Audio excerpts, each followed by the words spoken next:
अच्छा प्यारे बच्चों, आज हम +2 क्लास में हिस्ट्री में लेसन हमारा 8 का लेसन है। 8 मुगल साम्राज्य, किसान, जमींदार और राज्य, ये लेसन है। और इस लेसन को हम समझेंगे। उसके साथ सबसे जरूरी क्या होता है, जो शीर्षक होता है लेसन का, जो नाम होता है, जैसे बुक का नाम है, लेसन का नाम है, उस शीर्षक को अगर हम सही समझेंगे तो पूरा लेसन आपके बिल्कुल जल्दी समझ में आ जाएगा। तो सबसे जरूरी क्या है कि आपने समझना है कि पाठ का जो नाम है उसके हर शब्द को आपने समझना है।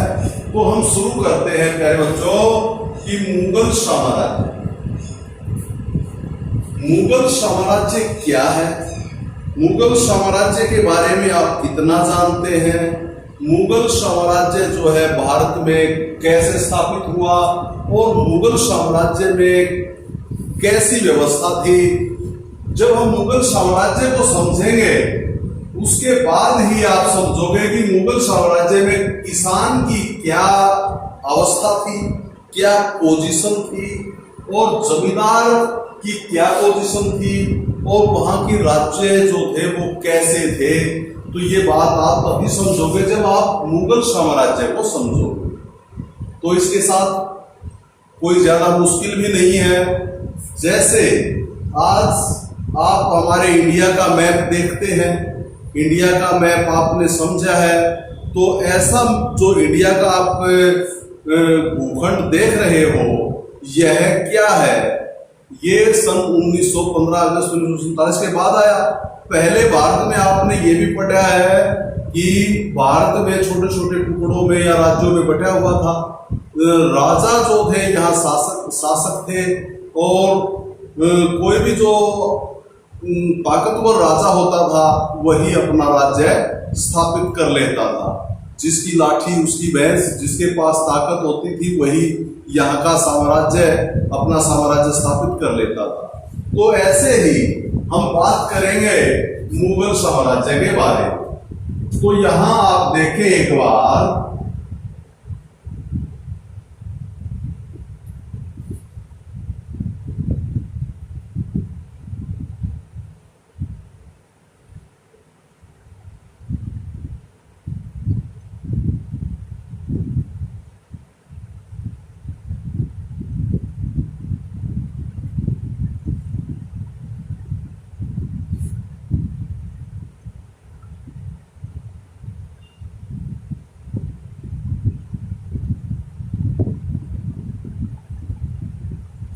जैसे ये हमारे इंडिया का मैप है, और पहले की बात अगर हम बात करें तो जैसे यहाँ पाकिस्तान है, अफगानिस्तान है,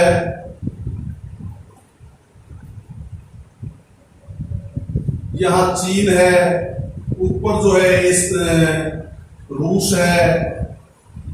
तो ये हमारा जो भारत है, अफगानिस्तान, पाकिस्तान, ये मध्य एशिया में पड़ता है। जैसे हम संसार का मानचित्र देखेंगे तो उसमें हमारा जो ये अफगानिस्तान, पाकिस्तान, भारत का जो ये क्षेत्र है, ये मध्य एशिया में आता है। तो अब हम बात करेंगे मध्य एशिया में, अफगानिस्तान में, काबुल के पास यहां एक साम्राज्य होता था।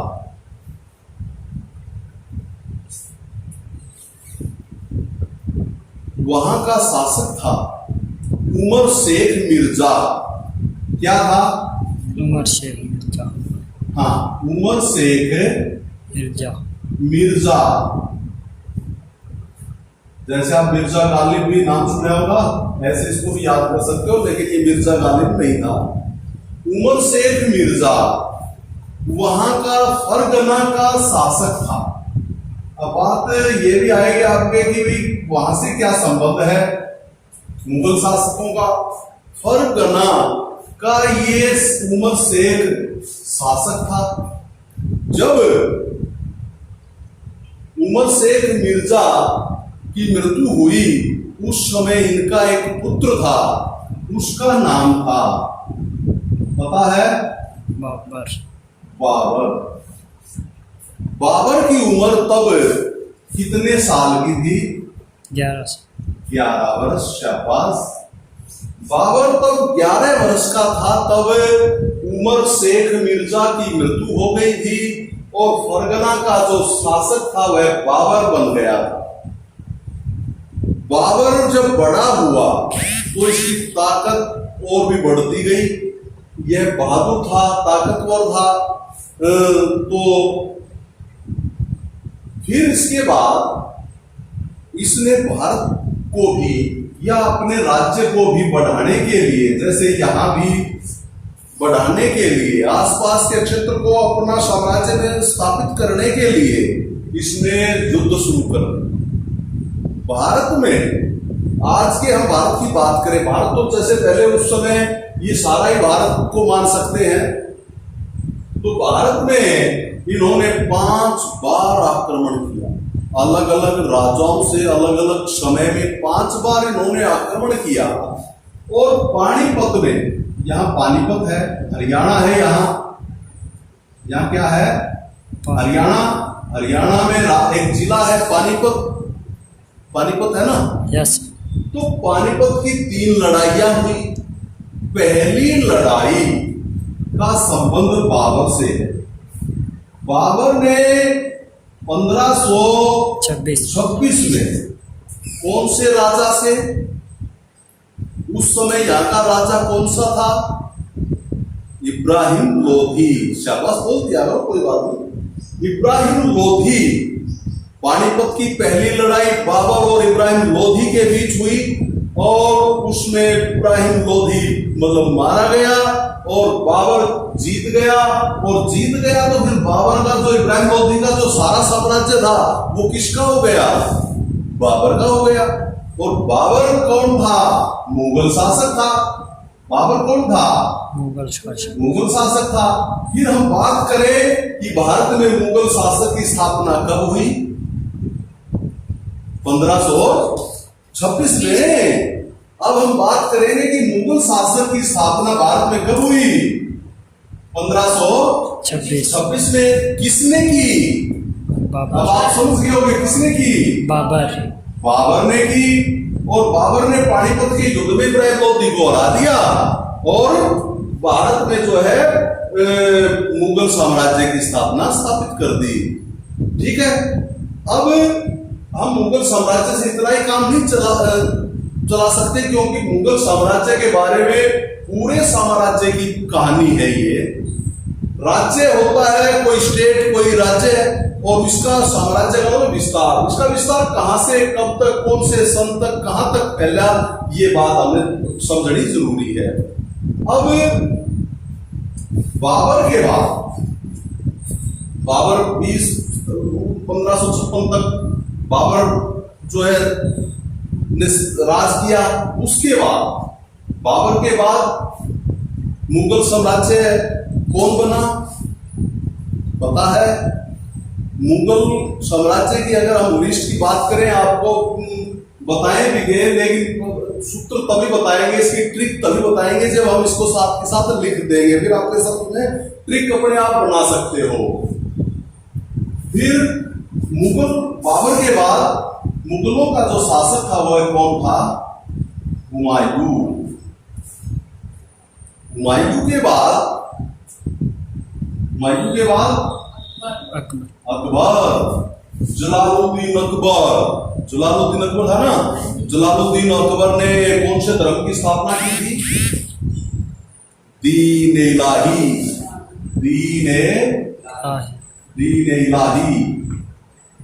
यानी इसमें क्या है कि सभी धर्मों को समान दर्जा दिया जाए, सभी धर्मों को, सभी लोगों को, सभी इंसानों को, कोई हिंदू मुस्लिम सिख ईसाई नहीं है। तो इन्होंने दीन इलाही धर्म की स्थापना की। और अकबर ने फतेहपुर सीकरी में जो है शेख सलीम चिश्ती की कब्र या मकबरा भी पड़ा हुआ अपने इतिहास से संबंधित है। तो अकबर महान शासक के रूप में भी जानते हैं। इनका पूरा नाम जलालुद्दीन अकबर था।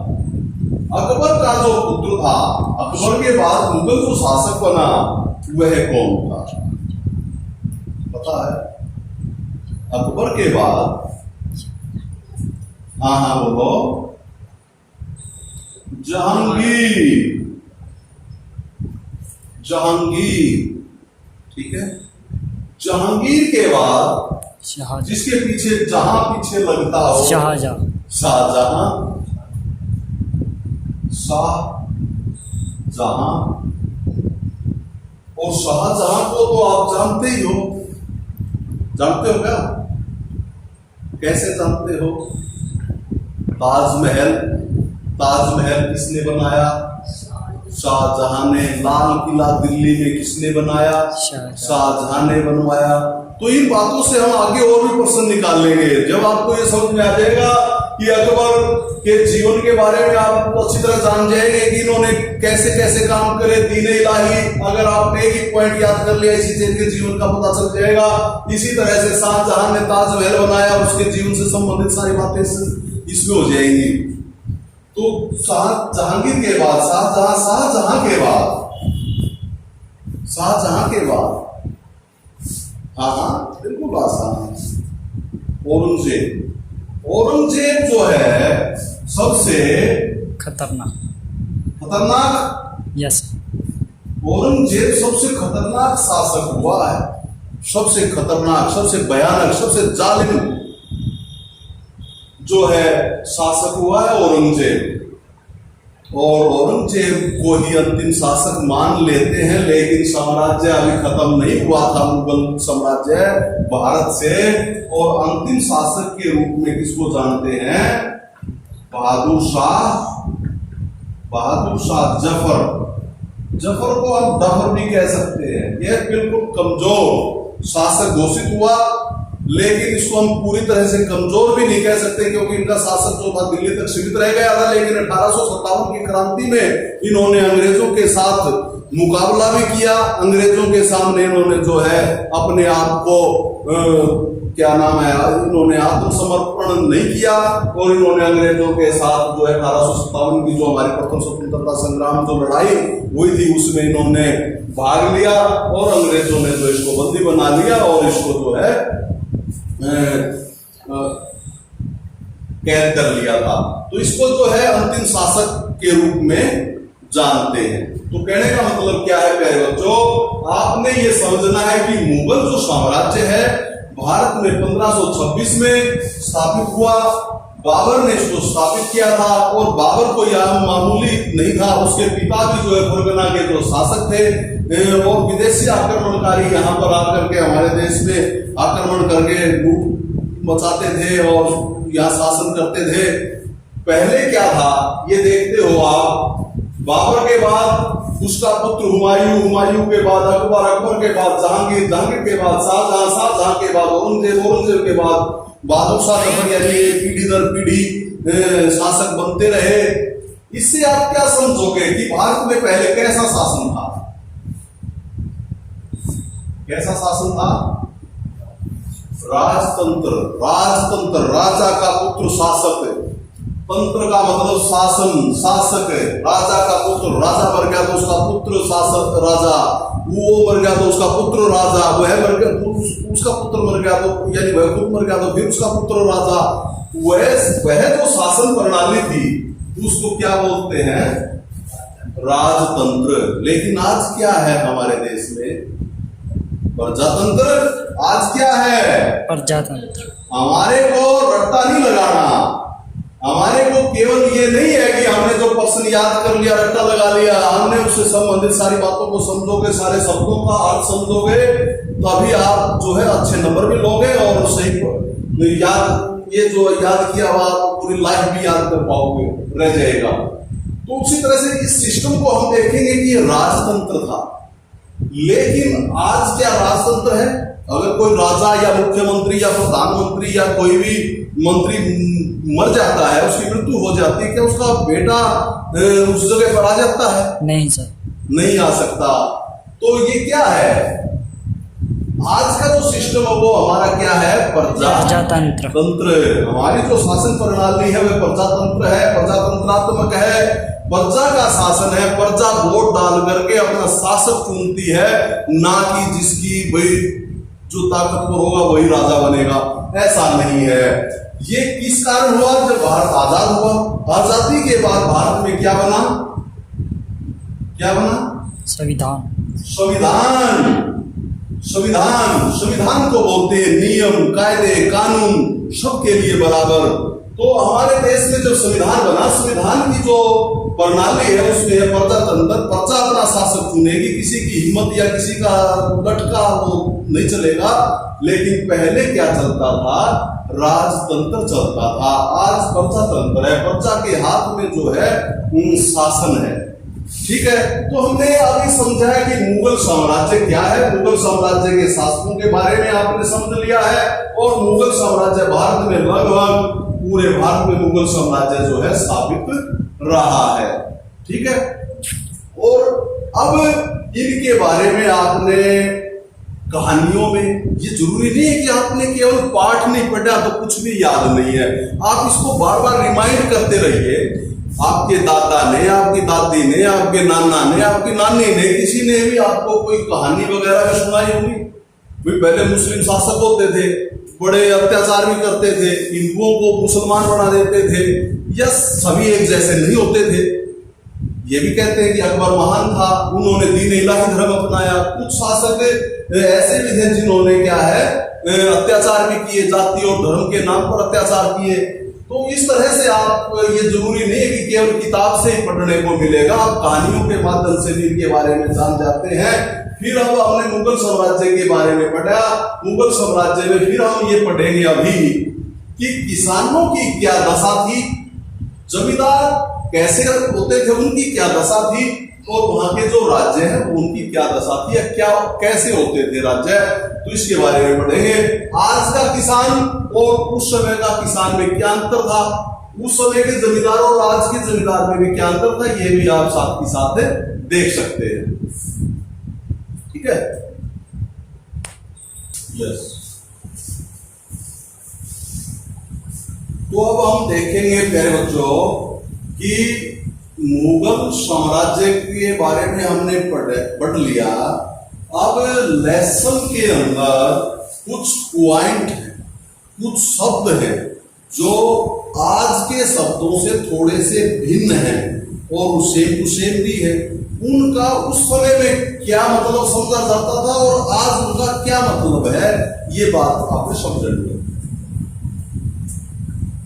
ऑब्जेक्टिव टाइप क्वेश्चन में आएंगे, रैयत क्या होता है, जागीर क्या होता है, खालिसा क्या होता है, रबी क्या होता है, खरीफ क्या होता है। जब आप इन छोटे छोटे शब्दों को पढ़ेंगे, समझेंगे, तो आप बड़े प्रश्न हैं उनको भी आप आसानी से समझ पाओगे। अब आपने समझना रैयत क्या है। रैयत का जो अगर आप डिक्शनरी में शब्द ढूंढोगे उर्दू में, तो इसका मतलब है क्या? प्रजा। क्या अर्थ है? प्रजा। लेकिन मुगल काल में, मुगल साम्राज्य में रैयत किसको कहा जाता था? रैयत किसको कहा जाता था? किसान। रैयत किसान को कहा जाता था, फार्मर को कहा जाता था, पीजेंट को कहा जाता था। इंग्लिश में पीजेंट भी बोलते हैं, पीजेंट। किसान को रैयत के नाम से जानते हैं, लेकिन रैयत का प्रजा होता है। लेकिन मुगल साम्राज्य में रैयत किसान को बोलते थे। और किसान, आज का किसान को आप देख लो, किसान क्या होता है? जो खेती करता है, लेकिन उसकी चाहे खेती खुद की हो या ना हो, बात समझ गए ना? उसको, जिसकी खुद की जमीन है वो किसान नहीं होता, वो तो क्या होता है? जमींदार होता है, जमीन का मालिक होता है, उसको तो जमींदार बोलते हैं। लेकिन किसान क्या होता है? जो किसी की हिस्से पर खेती करता है, उसको जमींदार किसान बोलते हैं। छोटा किसान कह सकते हैं, किला आधा किला जिसके पास है वो भी किसान कहलाता है।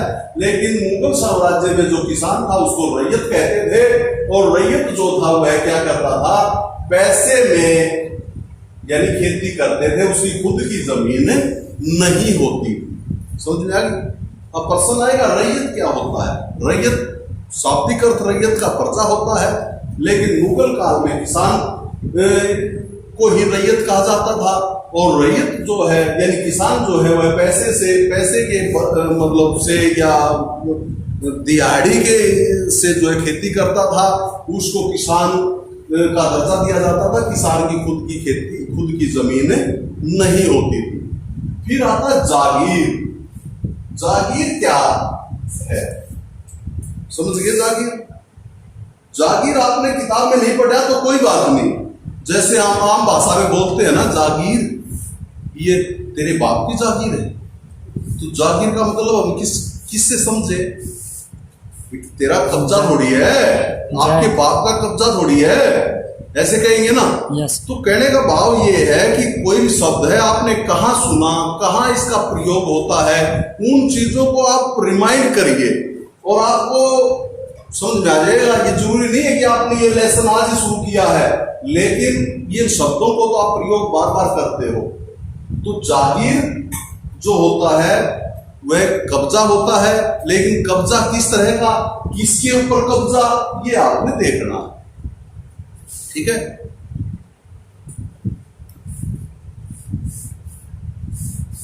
तो आप देखते हैं कि जागीर क्या है।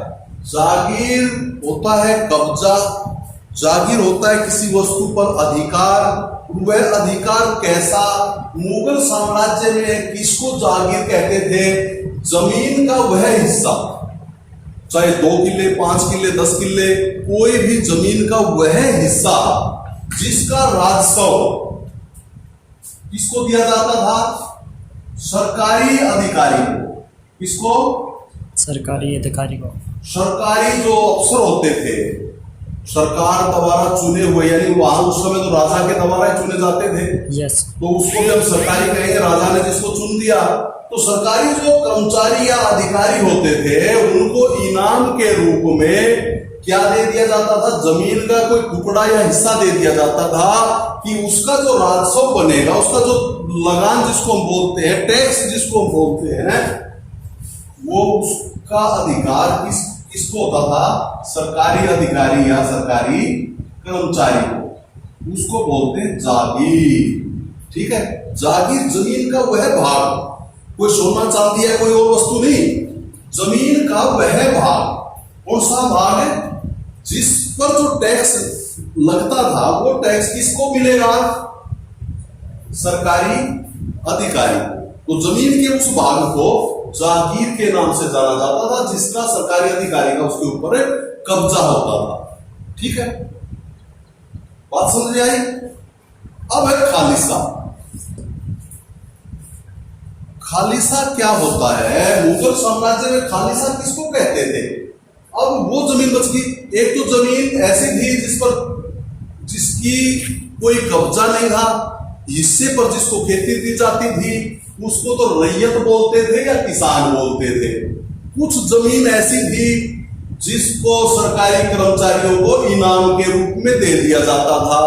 लेकिन कुछ जमीन, कुछ नहीं, बहुत सी जमीन ऐसी बच जाती थी जिसको खालिसा के नाम से जानते थे। और वो खालिसा किसको कहते थे? जो सीधा उसका जो भू राजस्व था ना, सीधा जो टैक्स था, वो कहां जाता था? जमीन का जो लगान, कमान जो बोलते हैं, यानी उसके ऊपर जो टैक्स लगता है, वह सारा कहां जाता था? सरकारी खजाने में। कहां जाता था? सरकारी खजाने में। हाँ, अब बात समझ आ गई। अब उस खालिसा क्या होता है? खालिसा वह जमीन जो बच गई, यानी जागीर सरकारी कर्मचारियों को दे दी जाती थी, उसके ऊपर टैक्स जो लगता था वो सरकारी कर्मचारी को इनाम के रूप में मिलता था। और बाकी जो जमीन बच गई जिसका सीधा टैक्स जो था वो कहां जाता था? सरकारी खजाने में जाता था, सरकार के पास जाता था। सरकारी खजाने में जो जाता था वो जमीन का भाग क्या कहलाता था, या वो टैक्स क्या कहलाता था? खालिसा।